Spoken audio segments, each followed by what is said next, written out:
La famille, aujourd'hui, comme vous avez pu le reconnaître, on est devant la Méno pour un match de la 6e journée de la phase de Ligue de Conference League entre le Racing Club de Strasbourg et Breda Blik. Donc aujourd'hui, les Alsaciens peuvent s'assurer leur première place en phase de Ligue et pouvoir avoir un tirage abordable dès les 8e de finale.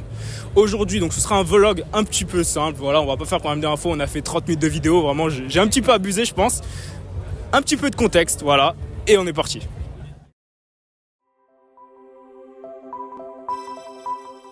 Pour être honnête avec vous, j'ai longuement hésité à contextualiser ou à simplement vous montrer des images du match. Finalement, vous aurez droit à un récap concis et précis de chaque saison de Strasbourg depuis 2019. Pour ceux qui veulent en savoir plus sur ce qu'il s'est passé avant, je vous conseille cet épisode de Remontada, le lien est en description.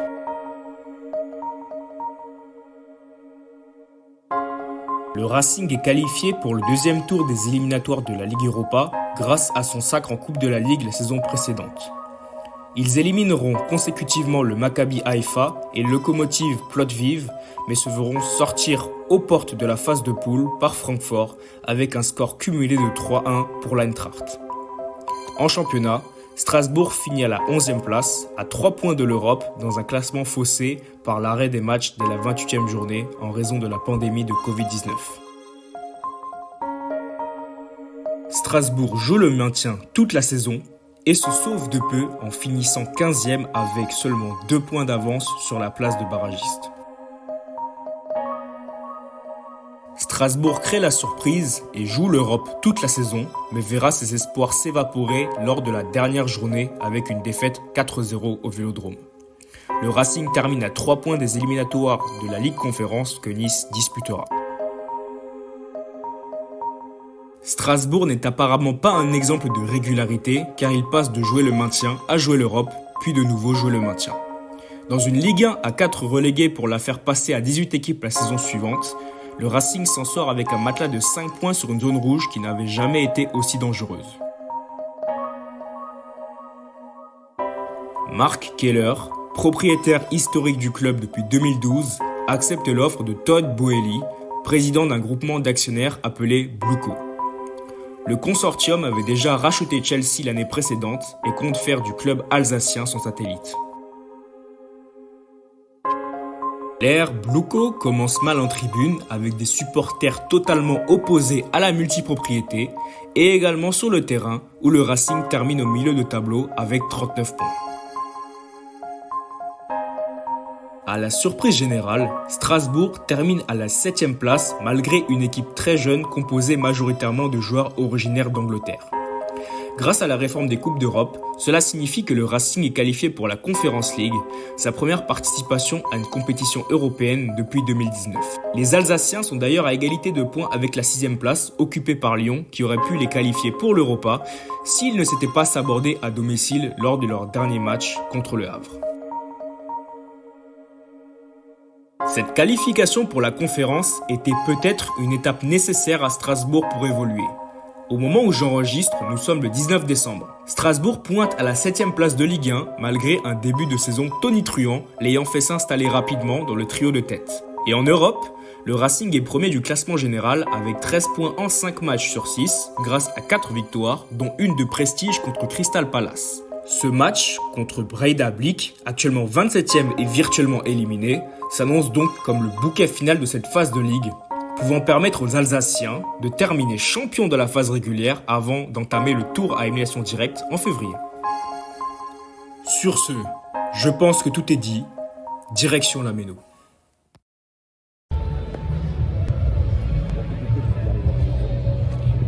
Pour ça, tu me dis, hey, je suis en vacances. Toi non, tu vas. Ouais, mais moi, t'as déjà les...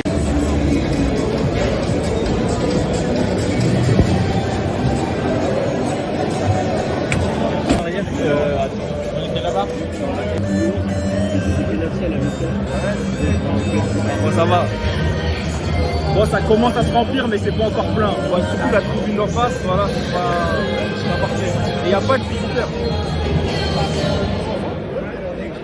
Chers supporters, c'est le proposition d'entre l'équipe de Racing.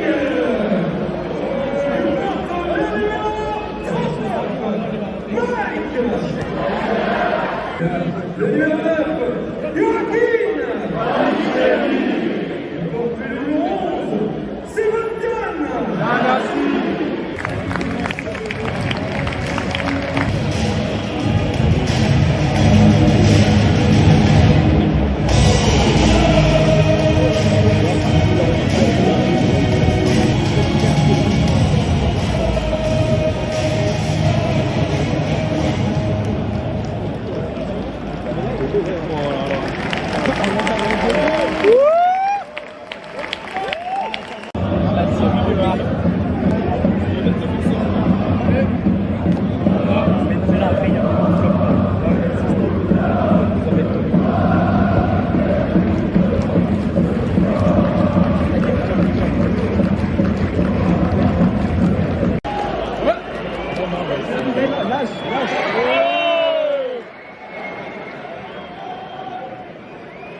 Oh!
Une réplication du but.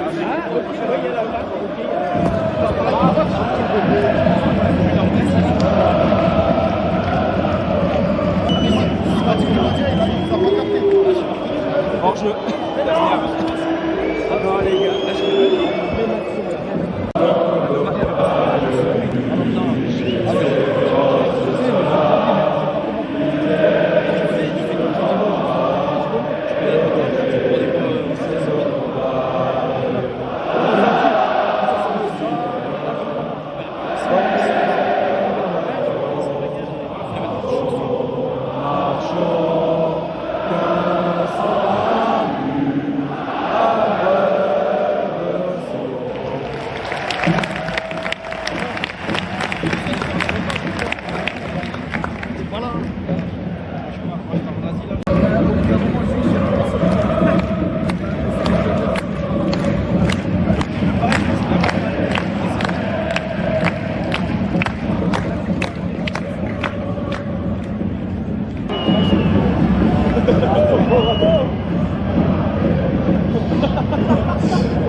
C'est pas vrai!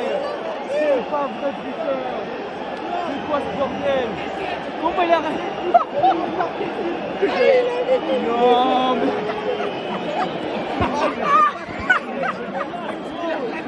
Frère!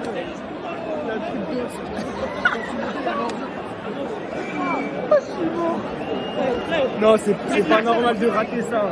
Oh putain! Non, non, non!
On vous annoncera bien évidemment un petit peu à l'avance Victoire 3-1 du Racing, on termine à première place du classement général, ce qui donnera en 8e un adversaire plutôt abordable. Ça peut être éventuellement la Fiorentina de ce que j'ai vu, donc on ne sait pas, voilà, il faudra quand même être prudent, il ne faut pas non plus dire directement qu'on gagne la Coupe d'Europe, mais pourquoi pas en vrai, avec l'équipe qu'on a, franchement, il y a de quoi faire. Première mi-temps, il y a eu un partout, c'est vrai, avec un but de Nanasi, c'était un petit peu poussif, mais franchement en deuxième mi-temps, ils ont déroulé, ils ont fini par marquer 2 buts en fin de match, donc avec Godot et Enciso, donc il y a eu des changements qui étaient plutôt impactants, notamment Moreira qui est entré en jeu. Et on a vu un Racing plutôt sur la maîtrise, en quelque sorte, qui a cherché à garder le score. Et ça a suffi. Donc voilà, merci. On se retrouvera bientôt pour une vidéo sur la CAN. Sur le Cameroun, ce sera une longue vidéo d'environ 40 minutes, je pense, bien sur le Cameroun. Et vous verrez, franchement, j'espère qu'on va la gagner cette CAN. Donc suivez-moi, ajoutez-moi sur Insta. Et puis merci pour tout, les gars. On se retrouve.